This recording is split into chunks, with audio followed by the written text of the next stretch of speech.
सर्वांना जय भारत। आपल्या प्रबोधनात्मक वैचारिक वारसा या सदराच्या माध्यमातून जागृती न्यूजच्या वतीने मी आपल्या सर्वांचं स्वागत करते। आपण आज जो विषय घेणार आहेत तर हा विषय मागील काही 2 दिवसांमध्ये ज्या महापुरुषांच्या महानायकांच्या ज्या जयंत्या झाल्या आहेत, ज्या साजरीकरण त्याचं उत्सव स्वरूप त्याला जे आपण प्राप्त करून सर्वांनी दिलं आहे, त्या अनुषंगाने हा विषय असणार आहे।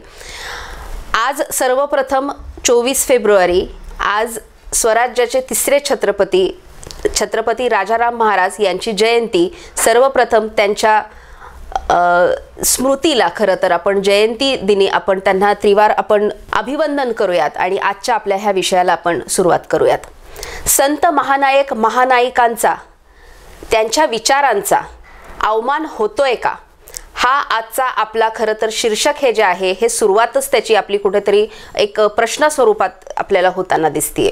कारण गेल्या काही वर्षांमध्ये ही जी आपली भूमिका आहे किंवा आपण जे सण उत्सव जयंती पुण्यतिथी हे जे साजरे आपण करत असतो त्याच्यामध्ये जो आमूलाग्र बदल होत आहे तो आपण विचार कुठेतरी आपण त्याचा आज इथे मांडणार आहोत, त्याची चिकित्सा आपण करणार आहोत। इतिहास खरं तर हा आपल्यासाठी एक मौल्यवान ठेवा आहे। आपल्या पूर्वजांनी मागे जे काही त्यांनी कृती त्यांच्याकडनं घडली होती, जे विचार त्यांनी आपल्या या सर्व माध्यमातून त्यांनी व्यक्त केले होते, मग ते कुठला त्यांचा कर्तृत्व त्यांचं पराक्रम गाजवणं असू देत, एक परिवर्तनवादी विचार त्यांनी प्रत्यक्षामध्ये उतरण्याचं धाडस असू देत, किंवा असंख्य अशा बाबी आहेत जो बदल हा घडत गेला, त्याच्यामध्ये असंख्य चुकाही आपल्या पूर्वजांकडून झालेल्या आहेत। हा सगळा जो काही समतोल आहे हा राखत कुठेतरी आपण वर्तमान आणि आपलं भविष्य हे आहे याच्या कुठेतरी मांडणीकडे या आपण इतिहासाच्या माध्यमातून बघत असतो। इतिहासातून आपल्याला खूप काही शिकण्यासारखं खरं तर असतं, पण आपलं होत चाललंय काय की इतिहासातून आपण बोध घेतोय कमी आणि इतिहासात आपण रमतच जास्त चाललोय। आणि हे कशामुळे होतंय तर जी मागील काही वर्षांमध्ये जी अत्यंत वेगाने भेसळ या इतिहासामध्ये होत असेल किंवा इतिहासाच्या माध्यमातून संत महानायक महानायिका यांचं पुण्यतिथी जयंती या दिवसानिमित्त जे साजरीकरण सण आणि उत्सव स्वरूपात होत आहे याच्यामध्ये त्याचं होत असलेलं ब्राह्मणीकरण हा सगळ्यात मोठा याचा भाग आपल्याला दिसून येतो। हे सगळं का होत आहे, कशा पद्धतीने हे केल्या जात आहे, हे आपण कसं रोखू शकतो, ह्या सगळ्या प्रश्नांकडे आज आपण एक महत्त्वाचा मुद्दा म्हणून आणि एक चिकित्सकपणे आपण निश्चितच पाहणार आहोत। या सगळ्याची सुरुवात आपल्या खरं तर इतिहासापासून होते।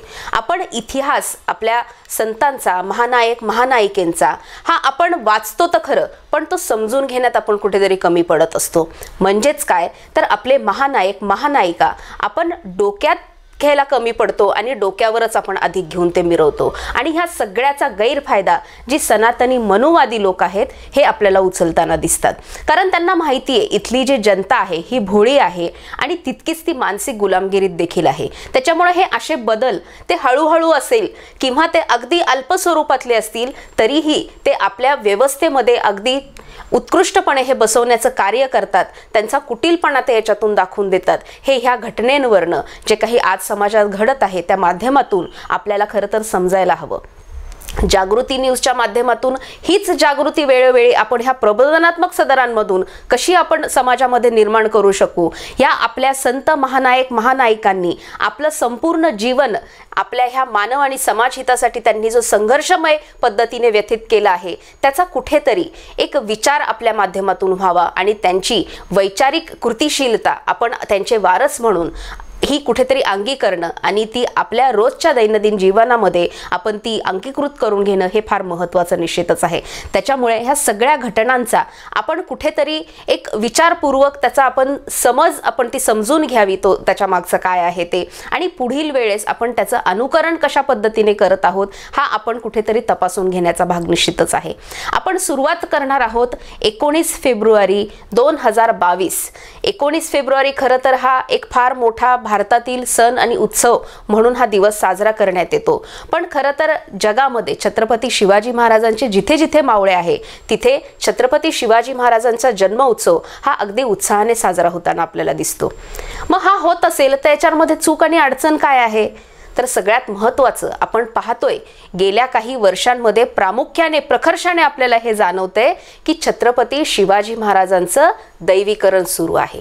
हे दैवीकरण कशा पद्धतीने आणि कशा प्रकारे सुरू झालं तर छत्रपती शिवाजी महाराजांचा जो इतिहास आहे याच्यामध्ये आपल्या पद्धतीने जी काही आपल्याला त्याच्यामध्ये आपल्या विचारांची घाण आपल्याला घालता येईल ही ह्या सनातनी मनुवाद्यांनी घालून पूर्णपणे त्याचं ब्राह्मणीकरण केलेलं आहे आणि त्या माध्यमातून तोच इतिहास आपल्यावरती थोपवला गेलेला आहे। मग हळूहळू हे कुठेतरी त्याच्यामध्ये बदल होत गेला। मग छत्रपती शिवाजी महाराज हे एक अलौकिक काहीतरी अशी व्यक्ती होते, त्यांच्याकडे शक्तींचा भंडार होता, ते कुठेतरी त्यांच्यामध्ये दैवी काहीतरी ताकद होती, हे सगळं सांगण्याचा जो त्यांच्या मागचा ह्या गोष्टी स्वरूपातून ह्या इतिहासामध्ये घातल्या गेलं। खरं तर सुरुवात तिथून छत्रपती शिवाजी महाराजांच्या दैवीकरणाची सुरू झाली होती आणि आता तर कहर म्हणजे अगदी नागपुराच्या संघाच्या त्या शाखेपासून आपल्याला दिसतं की छत्रपती शिवाजी महाराजांचा अगदी हात असा आशीर्वादासाठी वरती केलेला आणि धनुष्यबाण धारण केलेला आपल्याला पोर्ट्रेट आपल्याला ते तिथे केलेले दिसतात। म्हणजेच काय तर त्यांनी ठामपणे त्यांनी आता मानलेलं आहे की आपल्याला छत्रपती शिवाजी महाराजांचं 100% दैवीकरण करायचं आणि हेच त्यांचं स्वरूप आणि रूप हे समाजामध्ये आपण लोकांसमोर मांडायचं। या माध्यमातून त्यांनी छत्रपती शिवरायांना रामाचा अवतार सुद्धा घोषित केलेला आहे। म्हणजेच काय तर छत्रपती शिवाजी महाराज हे बहुजन प्रतिपालक नसून हे कसे गोब्राह्मण प्रतिपालक होते हे पुन्हा एकदा ठासून सांगण्याचा हा एक प्रयत्न असावा आणि त्याच्यातूनच हा एक दैवी अवतार आहे म्हणून शिवराम हे नाव त्यांना देऊन हल्लीच काही आपण पाहतो मंदिरं सुद्धा उभी केली गेलेली आहेत। काही वर्षांपासून खरं तर हा घाट सुरू आहे आणि आता तर छत्रपती शिवाजी महाराजांच्या मूर्तीची प्राण प्रतिष्ठा देखील मंत्रोपचारामध्ये केली जात असलेली आपल्याला दिसून येते। आणि इतकंच काय तर आरत्या सुद्धा छत्रपती शिवाजी महाराजांच्या अगदी आनंदाने आपल्याला कुठेतरी पुरोगामी म्हणवणारे आपले बांधव आणि भगिनी सुद्धा मोठ्या उत्साहाने गाताना आपल्याला दिसतात। का आपल्याला हा त्यांचा जो काही कुटीलपणा आहे हा समजू नये? ह्या सनातनी मनुवाद्यांच्या माध्यमातून आपल्या इथून मागे सुद्धा असंख्य संत महानायक महानायिकांचं अशाच पद्धतीने दैवीकरण करण्यात आलेलं आहे। हा इतिहास आपल्या समोर असून सुद्धा त्या इतिहासातून आपण बोध घेण्यासाठी का आपण कुठेतरी अज्ञान आपण बाळगत आहोत? खरं तर हा फार मोठा प्रश्न याच्यातनं निर्माण होतो।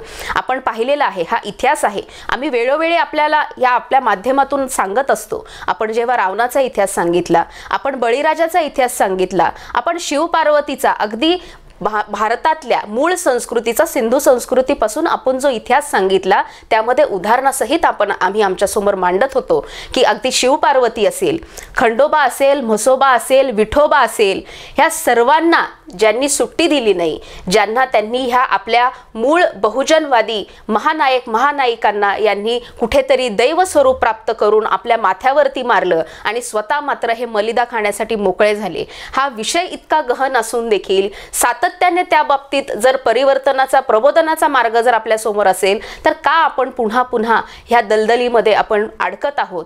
हा एक चिकित्सक प्रश्न खरं तर आपल्या समोर मी आज मांडत आहे। आणि हे सर्व होत असताना अगदी ज्या गौतम बुद्धांचा आपण प्रचार आणि प्रसार एक भारतीय महानायक म्हणून आपण करत असतो आणि जगभरामध्ये त्यांच्या विचारांचा त्यांच्या कृतीचा प्रचार प्रसार होत असताना ह्या सनातनी मनुवादी लोकांनी अगदी बौद्धांचं सुद्धा कुठेतरी प्रचार प्रसार हा आहे, हा एक दैवी त्यांचं हे एक अवतार आहे, विष्णूचा अवतार आहे, अगदी इतक्यापर्यंत त्यांची मजल त्यांनी गाठलेली आहे। आणि दैवीकरण यांनी सगळ्याच आपल्या मूळ जे काही गणमाता आहेत, जे काही आपले महानायक आहेत, संत आहेत, त्या सर्वांचं केलेलं ह्या माध्यमातून दिसतं। मग हा एवढा सगळा आपल्यासमोर इतिहास आलेख हा आपल्या इतिहास तज्ञांनी अभ्यासपूर्वक मांडून सुद्धा आपण याच्यामध्ये चूकभूल ही आपण करतच आहोत। बरं, इतकाच विषय नाही तर छत्रपती शिवाजी महाराजांचे असंख्य आपल्याकडे इतिहासामध्ये पुरावे आहेत की छत्रपती शिवाजी महाराजांनी आपल्या संपूर्ण जीवनामध्ये जरी कुठलाही धर्म असेल, देवळं असतील, मस्जिदी असतील, इतर धर्म असेल, त्या सर्वांचा आदर सन्मान त्यांनी निश्चितच केला. पण ही भावना कुठेतरी लोकांची रयतेची जपण्यासाठी त्यांनी केला. पण ह्या सगळ्या गोष्टीचा स्वतःच्या वैयक्तिक जीवनामध्ये त्यांनी कुठेही आपल्याला उहापोह केलेला दिसत नाही. अगदी कुठल्या लढाया असतील, कारवाया असतील, कुठलंही त्यांना एक स्वराज्यामध्ये काही आलेख त्यांना मांडायचा असेल तर ह्या सगळ्यामध्ये त्यांनी कधीही ना त्यांनी पंचांग पाहिलं होतं, ना त्यांनी मुहूर्त काढला होता. ह्या सगळ्या गोष्टी असून देखील आपण पुन्हा पुन्हा ह्या आपल्या संत महानायक महानायिकेंच्या विचारांचा, त्यांच्या कृतिशीलतेचा आपण अवमान करत चाललेलो आहोत. हे आपल्या लक्षात येतंय की नाही, ही फार गंभीर बाब आहे. छत्रपती शिवाजी महाराजांनी काय केलं नाही, किंवा जो आपण मगाशी सांगितलं की आपल्या सोयीप्रमाणे ब्राह्मणीकरण करण्यासाठी ह्या मनुवाद्यांनी जो चुकीचा इतिहास आपल्या ह्या सगळ्या महानायक आणि महानायिकेंच्या कर्तृत्वशाली गौरवशाली इतिहासामध्ये त्यांनी बळच होऊन घातला होता, त्याचे दाखले आपल्याला दिले जातात. पण असं असताना जर हे सत्य असतं तर आपल्याला खरा जो इतिहास हा आहे हा आपल्याला काहीतरी वेगळंच सांगतो, आणि यांनी त्याच्यामध्ये घातलेला इतिहास हा काहीतरी वेगळंच सांगतो. याचा थोडी सुद्धा आपल्याला प्रश्न पडू नये आणि चिकित्सा होऊ नये, ही खरं फार मोठ्या नवलाची बाब आहे. आपण महाराष्ट्राला पुरोगामी महाराष्ट्र म्हणतो, शिव फुले शाहू आंबेडकरांचा महाराष्ट्र म्हणतो. आपल्याला छत्रपती शिवाजी महाराज समजले नाहीत, किंबहुना आपल्याला ते माहिती देखील नव्हते. आपल्याला सर्वांना त्यांचा विसर पडला होता. पण महात्मा ज्योतिबा फुले यांनी कुठेतरी 1869 साली ही सगळी माहिती घेऊन छत्रपती शिवाजी महाराजांची समाधी त्यांनी शोधून काढली. त्यांना त्याच्यात विरोधही झाला. ते तिथनं परत पुण्यात येऊन त्यांनी छत्रपती शिवाजी महाराजांवरती सबंध पोवाडा त्यांनी त्यांच्या जीवनावरती लिहिला, आणि त्याच्याच नंतर 1870 मध्ये छत्रपती शिवरायांचा सार्वजनिक जन्मोत्सव त्यांनी साजरा केला. हे सगळं कशासाठी होतं तर छत्रपती शिवाजी महाराजांचे जे वैचारिक त्यांचे जे कृती होती, जे त्यांनी परिवर्तनाच्या माध्यमातून त्यांनी जे पावलं उचलली होती, ही समाजामध्ये कुठेतरी समजावी. हा भारतवर्षाचा एक अद्वितीय असा राजा होता, एक महानायक होता, हे आपल्यापर्यंत कुठेतरी पोचवण्यासाठी हा प्रयत्न होता. आणि आपण काय करतोय, इतका उत्कृष्ट असा पहिला छत्रपती शिवाजी महाराजांवरती लिहिलेला महात्मा फुलेंच्या माध्यमातून जो पोवाडा आहे, किंवा इतर जे शिवशाहिरांनी पोवाडे छत्रपती शिवाजी महाराजांसाठी लिहिलेले आहेत, गायलेले आहेत, आपण ते सोडून कुठेतरी आरती स्वरूपात जे त्यांचं आता काही नवीन एक चालरीत सुरू झालेली आहे ते माध्यम आपण उचलताना आपल्याला दिसतोय. पोवाड्यांमध्ये कुठेतरी ह्या वीरांची शूर गाथा असते, त्यांचं संपूर्ण जीवन त्यांनी ज्या संघर्षमय पद्धतीने आणि जे कर्तृत्व त्यांनी दाखवलेलं असतं याचा कुठेतरी तो आलेख असतो. आणि आरती म्हणजे काय असतं की एक अशी काहीतरी अलौकिक ताकद आहे, एक असं काहीतरी ह्या जगाच्याही बाहेरचं आहे, आणि ही एक शक्ती आहे, आणि तिची स्तुतिसुमनं गाणं, इतक्याच पुरता तो आरतीचा भाग असतो. बांधव आणि भगिनींनो, आपण याच्यातून समजून घेतलं पाहिजे, जे आपल्या ह्या महानायक महानायिकांना अभिप्रेत नाहीयेत, जे त्यांच्या जीवनामध्ये त्यांनी कधीच आत्मसात केले नाहीत, असे विचार आपण कुठेतरी त्यांचे आहेत ह्या माध्यमातून पेरत चाललेलो आहोत, आणि त्याच्यामध्ये त्यांना सुद्धा आपण बंदिस्त करत चाललेलो आहोत. आपण छत्रपती शिवाजी महाराजांनी रयतेसाठी जो शिवराज्याभिषेक करून घेतला होता, ज्या मेघडंबरीमध्ये छत्रपती शिवाजी महाराज सन्मानाने आणि मानाने इथल्या रयतेने बसवले होते, त्या कुठेतरी स्थानावरनं आपण छत्रपती शिवाजी महाराजांना देवळात नेऊन तर बसवत नाहीये ना, त्यांना आपण बंदिस्त तर करत नाहीये ना, हा माझा आणखीन एक प्रश्न आपल्यासाठी निश्चितच असेल. याच माध्यमातून आपण पुढे जाताना फार लांबचं नाही, मी 19 तारीखही आत्ताचीच सांगितलेली आहे, आणि त्याच्या पुढची 23 तारीख ही देखील आत्ताचीच सांगत आहे. राष्ट्रसंत गाडगे बाबा यांची जयंती म्हणजे 23 फेब्रुवारी. खरं तर अनेकांना हे माहिती देखील नसेल, आठवत नसेल, स्मरणात नसेल, आणि ज्यांना ती आठवतीये त्यांच्यातल्या अर्ध्या लोकांनी तर ह्यावेळेस तर कहर केलेला आपल्याला दिसला. कारण संत गाडगे बाबा हे फक्त एक केवळ व्यक्ती नसून हे एक चालतं बोलतं ज्ञानपीठ होतं. असं म्हटलं जातं की गाडगे बाबा स्वतः अशिक्षित होते, पण अशिक्षित असले तरीही त्यांना ज्ञान नव्हतं, किंवा त्यांना काय चाललंय समाजामध्ये हे माहीत नव्हतं, अशातला भाग नव्हता. तर सगळ्याच्या बाबतीत ते स्वतः विश्लेषणपूर्वक कीर्तन करत प्रबोधनात्मक ते लोकांपर्यंत ते पोचवण्याचं ते कटिबद्ध ते होते. दिवसभर आपल्या हातामध्ये मडका आणि खराटा घेऊन ते गाव पूर्ण स्वच्छ आणि साफ करत, आणि संध्याकाळी ते कीर्तनाच्या माध्यमातून लोकांच्या बुद्धीवरती साठलेली जळमाट जी आहे ती काढण्याचा प्रयत्न ते करायचे. बाबांनो, देव दगडात नसून तो माणसात आहे हे सांगण्याचा प्रयत्न गाडगे बाबांनी केला. आपण तो ऐकला देखील, पण आपण काय केलं, आपण खरंच माणसामध्ये देव करून टाकला. गाडगे बाबांचा सांगण्याचा हेतू आणि अर्थ असा होता की जे तुम्ही त्या दगडाच्या देवासाठी त्याच्यावरती श्रद्धा ठेवून तुम्ही करताय, तर ती श्रद्धा नसून तो एक अंधविश्वास आहे. तो तुम्ही करण्यापेक्षा ते जे काही त्या देवासाठी तुम्ही करताय ते एखाद्या जिवंत हाडामासाच्या माणसासाठी, व्यक्तीसाठी तुम्ही करा. जे काही अन्नधान्य तुम्ही वाया घालवताय, जो पैसा तुम्ही सगळा तिथे त्या देवळाच्या आणि देवाच्या नावाने तुम्ही खर्च करताय, तो तुमच्या मुलाबाळांच्या शिक्षणासाठी, त्यांच्यासाठी तो तुम्ही खर्च करावा, त्यांच्या उज्ज्वल भवितव्यासाठी तो तुम्ही उपयोगी आणा. हे सगळं संत गाडगे बाबा आपल्या प्रबोधन कीर्तनाच्या माध्यमातून सांगत होते. आणि आज आपण काय करतोय, आपल्याला फार काही अतिशहाणे लोक जे आहेत, की जे नेते सुद्धा आहेत, की जे आपल्याला जयंती जो काही तारखेनुसार आणि तिथीनुसार येते याच्यामधला फरक आपल्याला शिकवत असतात. पण त्यांनी सुद्धा खरं तर हे लक्षात घेणं गरजेचं आहे की तिथीचा वाद करून झाला, आता हा वेगळाच वाद आपल्याला येताना दिसतोय. मगाशी मी सांगितलं तसं छत्रपती शिवाजी महाराजांची 19 फेब्रुवारीला जी जयंती जन्म उत्सव असतो याचा पहिल्यापासूनच वाद आहे. पण ही सर्वतोर मान्य ही 19 फेब्रुवारीची त्यांची जयंतीची तारीख असून देखील कुठेतरी त्याच्यामध्ये देखील अजून सुद्धा वाद निर्माण करण्याचा प्रयत्न केला जातोय. पण एक नवीन याच्यामध्ये जी काही भर पडतीये ती गोळवळकर या व्यक्तीची त्या दिवशी सुद्धा जयंती असते, जन्म उत्सव असतो, हे सुद्धा आता मोठ्या प्रमाणामध्ये लोक बोलायला लागलेत. म्हणजे RSS चे लोक सांगायला बोलायला लागलेत. म्हणजे हळूहळू कुठेतरी छत्रपती शिवाजी महाराजांची ही जयंती सुद्धा पुसण्याचं काम पूर्णपणे हे लोक करत नाहीत ना, हे देखील आपण विचार करणं गरजेचं आहे. त्याचप्रमाणे गाडगे महाराज किंवा गाडगे बाबा यांची 23 फेब्रुवारीची जी जयंती आहे त्याच दिवशी कुठून तरी प्रकट झालेला एक अवतार, ज्याला गजानन महाराज असं म्हणतात, तर त्यांची त्या व्यक्तीचा सुद्धा तो प्रकट दिन म्हणून सांगितलेला आहे, प्रकट दिन म्हटलेला आहे. म्हणजे बघा, जयंतीचा वाद सुरू असताना असं सांगितलं जातं की जेव्हा आपण जन्माला येतो ती जयंती असते आणि इथे माणसं प्रकट देखील होताना आपल्याला दिसतात.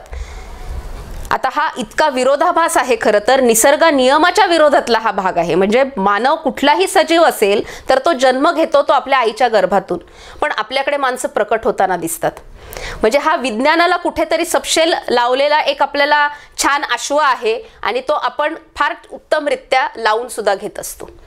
हेच तर आपल्याला गाडगे बाबा सांगायचे त्यांच्या प्रवचनातून, त्यांच्या विचारातून, की अज्ञान दूर झालं पाहिजे, विज्ञानाची कास आपण धरली पाहिजे. पण आपण त्यांच्या विरोधाच्या विचारांमध्ये वागतो आणि एवढंच न करता, इतक्यावरतीच न थांबता, ह्या प्रकट झालेल्या ह्या महाशयांचा फोटो आपण गाडगे बाबांच्या सोबत लावून एकत्रितपणे ही जयंती आपण साजरी करतो.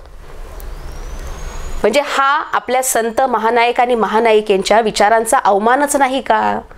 मग हे असं करताना अगदी स्वतःला परिवर्तनवादी आणि पुरोगामी म्हणून घेणारे सुद्धा कुठे मागे नाहीत. मग हे विचार आपण सोबत घेऊन चाललं पाहिजे, अशा रीतीने ते मिरवत असतात. पण बाबा हो, आपण कुठेतरी हे लक्षात घेतलं पाहिजे की हे चुकीचं आहे. तुम्ही एकतर ते करा, नाहीतर मग एकतर हे करा. तुम्ही जर दोन्ही सोबत घेऊन जाण्याचा प्रयत्न करत असाल तर हे शक्य होणार नाही, कारण हे दोन विरुद्ध टोकांचे विचार आहेत. एकीकडे आपल्याला विज्ञानाची आपल्याला कास धरायला आपले जे सर्व थोर समाजसुधारक विचारवंत आहेत, संत आहेत, महानायक महानायिका आहेत ते सांगतात, आणि दुसरीकडे प्रतिगामी विचार आहेत की जे आपल्याला हे सगळं जे काही अंधविश्वास असेल, ह्या चाली रीती रूढी परंपरा असतील, ह्या अशाच अखंडपणे चालत राहिल्या पाहिजेत. आणि ज्यांनी हजारो वर्षापासून तुम्हाला आम्हाला मानसिक गुलामगिरीमध्ये अगदी गुलाम बनवून त्यांनी आपल्याला शूद्र आणि शूद्रादी शूद्र ठरवलं, पुन्हा एकदा कुठेतरी त्या पिंजऱ्यामध्ये त्या आपण स्वातंत्र्य सोडून आपण पारतंत्र्यामध्ये चालण्याचा हा मार्ग आहे. आणि हा जर असंच अखंडपणे चालत राहिला तर तो दिवस देखील दूर नाही की सगळ्या महानायक महानायिकांचं, संतांचं तुम्ही दैवीकरण करून ठेवताल. त्यांना तर तुम्ही कुठेतरी एका कोपऱ्यामध्ये, देव्हाऱ्यामध्ये, देवळामध्ये तुम्ही त्यांना बंदिस्त करून ठेवाल, पण त्यांच्याच बरोबर त्यांचे विचार असतील, त्यांची कृती असेल, ही सुद्धा तुम्ही कुठेतरी बंदिस्त करून ठेवत आहात. कारण ह्या सनातन्यांना, ह्या मनुवाद्यांना माहिती आहे की अशा पद्धतीने जर आपण बहुजन समाजातील संत महानायक महानायिकांचं आपण जर दैवीकरण केलं, त्यांना जर आपण एका कोनाड्यात बसवू शकलो, तर त्यांचे जे परिवर्तनवादी विचार होते, जी चळवळ त्यांनी उभी केली होती, ही सुद्धा त्याच एका कोपऱ्यामध्ये बंदिस्त राहील. आणि आपल्या विरोधात कुठेही उच्चार विचार किंवा कुठल्याही प्रकारचा प्रयत्न जो असेल तो होणार नाही हे त्यांना चांगलं माहिती आहे. आणि हाच इतिहास आपण जो आहे हिस्ट्री रिपीट्स असं म्हणतात. म्हणजे इतिहासाची पुनरावृत्ती होत असते आणि तशीच ही पुनरावृत्ती पुन्हा आपल्याला होताना दिसत आहे. पण ह्या इतिहासाच्या माध्यमातून आपण जर काही बोध घेऊ शकलो नाही, आपण जर हा इतिहास याच्यामध्ये आपल्या पूर्वजांनी ज्या केलेल्या चुका आहेत, ज्यांच्यामुळे असंख्य आपल्या अशा महानायक महानायिकांचं आणि संतांचं दैवीकरण झालेलं आहे, ते आपण रोखू शकलेलो नाही. पण हे असंच जर चालू राहिलं आणि हेच विचार आपण आपल्याला माहिती असून देखील आत्मसात करत राहिलो तर इथून पुढे जे काही महानायक महानायिका संत आहेत त्यांचं सुद्धा दैवीकरण झाल्याशिवाय राहणार नाही.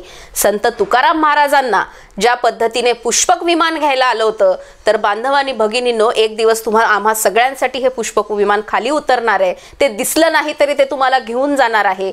ही गोष्ट तुम्ही कुठेतरी लक्षात ठेवली पाहिजे. आणि त्या अनुषंगाने आपले जे काही विचार आहे, आपली जी कृती आहे, ही आपण निश्चितच काय करावी आणि काय करू नये हा आपण विचार केला पाहिजे.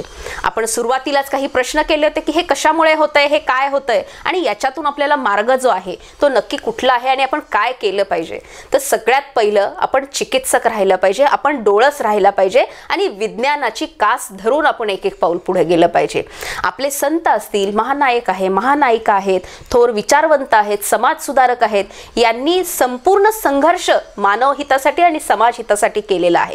आपल्याला नव्याने काहीच करायचं नाहीये. त्यांचे जे विचार आहेत हे तेव्हापासून आजच्या ह्या दिवसापर्यंत सुद्धा तंतोतंत लागू पडतायत. कारण ही विचारधारा जी आहे, ज्या विचारधारेच्या विरोधात आपली ही माणसं लढली होती, ती विचारधारा अजूनही जिवंत आहे आणि गेल्या काही वर्षामध्ये तिला आणखीन बळ निश्चितच मिळालेलं आहे. जर हे विचार, हे कुविचार खरं तर मी म्हणेल, हे आपल्याला संपवायचे असतील तर एकतर आपल्याला ह्या महानायक महानायिका आणि संतांचे जे विचार आहेत हे एकत्र कुठेतरी एका छताखाली आपल्याला आणले पाहिजेत. कारण आधीच आपण ह्या सर्वांचं वर्गीकरण त्यांच्या जातीनुसार सोयीनं केलेलं आहे. असंख्य हे महानायक आणि महानायिका संत आपले लढले, हे समाजासाठी आणि हे मानवासाठी लढले. पण कुठेतरी आज त्यांच्या विचारांचा अवमान आणि त्या कृतीमध्ये कुठेतरी आपण कमी पडत आहोत, हे आपण समजून घेतलं पाहिजे. आणि हे सगळं करण्यामध्ये हेच मनुवादी, हेच कुठेतरी सनातनी, हेच ब्राह्मणवादी लोक आहेत की जे त्यांनी पूर्ण संपूर्ण त्यांची ताकद पणाला लावलेली आहे. त्यांच्या कुटिलतेने ते यशस्वी त्याच्यामध्ये झालेले आहेत. पण याच्याही अधिक जर एक पाऊल आणखीन नुकसान आपलं झालं, आपण जर आज छत्रपती शिवाजी महाराजांचं, संत गाडगेबाबांचं हळूहळू दैवीकरण आपण जर करत गेलो तर जी काही आशा ह्या समाजामध्ये, ह्या समाजाला कुठेतरी परिवर्तनाच्या मार्गावरती नेण्यासाठी आपल्याला जो काही मार्ग दिसत आहे, हा सुद्धा आपण बंद निश्चितच करण्यासारखं होईल असं मला वाटतं. त्याच्यामुळे जे आपण सर्व हे संत असतील, महानायक महानायिका असतील, यांच्या जे आपण पुण्यतिथी आहे किंवा जयंती आहे, हे आपण जे साजरीकरण आपण याचं करत असतो, याचं सुद्धा कुठेतरी एक प्रबोधनात्मक मार्गाने हे निश्चितच व्हावं. कुठेतरी डीजे लावून धांगडधिंगा करणं किंवा आता जे काही प्रकरण आपल्याला दिसत आहेत की दैवीकरण करणं, शिवाजी महाराजांचं शिवराम करणं, त्यांच्या आरत्या गाणं, हे सगळं खरं तर थांबायला हवं. आणि त्यांचे प्रबोधनात्मक जे काही विचार आहेत, जो वारसा त्यांचा जो वैचारिक आहे, जो कृतीमध्ये त्यांनी इतका कर्तृत्वशाली आणि गौरवशाली इतिहास आपल्याला दिलेला आहे, तो कुठेतरी मला असं वाटतं त्याचं चिंतन व्हावं आणि ते समाजामध्ये एक प्रबोधन स्वरूपामध्ये आपण पोचवावं. येणाऱ्या पुढच्या पिढींना सुद्धा त्याची माहिती व्हावी. आणि हे करत असताना फक्त सत्य आणि सत्य याच्यामध्ये जो काही इतिहास आहे तो समोरच्या पिढ्यांपर्यंत जावा, इतकी सरळ आणि साधी सोपी याची जी आपल्याला सुधारणावादी दिशेने जाण्याची ही जो काही हा मार्ग आहे तो आहे. आता आपल्याला असंख्य ठिकाणी असे प्रबोधनाचे कार्यक्रम घेतलेले देखील दिसतात. पण त्या प्रबोधनाचे कार्यक्रम करायला बोलवतो आपण त्यांना सुद्धा थोडंसं तपासून घ्या. आपण पाहिलं आहे की संत परंपरा जेव्हा आपण म्हणतो तेव्हा असंख्य कीर्तनकार याच्यामध्ये येतात. पण गाडगेबाबांचं जर वैशिष्ट्य आपण पाहिलं तर गाडगेबाबा असे कीर्तनकार होते की ज्यांनी कधीच देवळामध्ये कीर्तन त्यांनी केलेलं नव्हतं. कारण त्यांना माहिती होतं हा देव मानव निर्मित आहे. हे विचार जर आपल्याला आत्मसात करता आले, हे विचार जर आपल्याला कृतीमध्ये आपल्याला घालून घेता आले तर निश्चितच प्रगती आणि परिवर्तन दूर नाही. त्यामुळे माझी आपणा सर्वांना विनंती आहे की इथून पुढचे ज्या काही पुण्यतिथी असतील किंवा ज्या जयंती असतील, आपल्या महानायक महानायिकांचा जे आपण काही त्यांच्या स्मृतीमध्ये, त्यांच्या आठवणीमध्ये त्यांना कुठेतरी अभिवादन करण्यासाठी आपण कार्यक्रम घेऊ, तर तो फक्त त्यांच्या स्वच्छ निखळ आणि सत्य इतिहासाच्या, त्यांच्या विचारांच्या, त्यांचा कृतिशीलतेच्या जोरावरती तो असावा, ती मांडणी तिथे केली जावी आणि त्या पद्धतीने तो निश्चितच व्हावा. आणि त्यांचा सगळ्यात मोठा, हे विविध जरी आपण सगळे विचारवंत आपण वेगवेगळ्या जातीमध्ये आपण वाटून घेतलेले असले तरी एक आपण गोष्ट लक्षात घेतली पाहिजे की त्या सर्वांचाच एक विचार होता आणि तो समाज एक संध राहणं, संपूर्ण बहुजन समाजाचा कुठेतरी परिवर्तनाचा कास त्यांनी धरणं हा हेतू त्यांचा होता. आणि तो एकमेव हेतू जरी आपण खरं तर कुठेतरी पुढे आपण तो घेऊन जाऊ शकलो तर मला असं वाटतं की त्या माध्यमातून सगळ्याच महानायक महानायिका संत यांच्या विचारांना आपण कुठेतरी एक वैचारिक वारस म्हणून आपण निश्चितच पुढे घेऊन जाण्याचं कार्य आपल्या हाती घेतलेलं आहे. आणि येणारा जो आपण म्हणतोय की स्वतः स्वातंत्र्य तर आपल्या या सर्वांनी बहाल केलं, पण ते विचार आपण समजून न घेता आपण पारतंत्र्यात, आपण मानसिक गुलामगिरीत कुठेतरी चाललो आहोत, तर ते थांबवण्यासाठी हा सगळ्यात उचित मार्ग राहील. आणि त्या पद्धतीने आपण सर्वांनीच हा मार्ग, ही कास आपण परिवर्तनाची धरावी अशी मी अपेक्षा ह्या माध्यमातून व्यक्त करते. आणि आज हा विषय घेऊन मी इथेच थांबते. पण याच्यावरती आपल्यालाही काही मत व्यक्त करायचं असेल, आपल्याला काही मांडायचं असेल तर निश्चित आपण कमेंटमध्ये मांडावं. आणि ह्या विषयाला कुठेतरी आपल्या बहुजनवादी संत महानायक महानायिकांच्या परिवर्तनवादी विचारांचे वैचारिक वारस आपण व्हा, ही अपेक्षा मी पुन्हा एकदा व्यक्त करते आणि थांबते. जय भारत.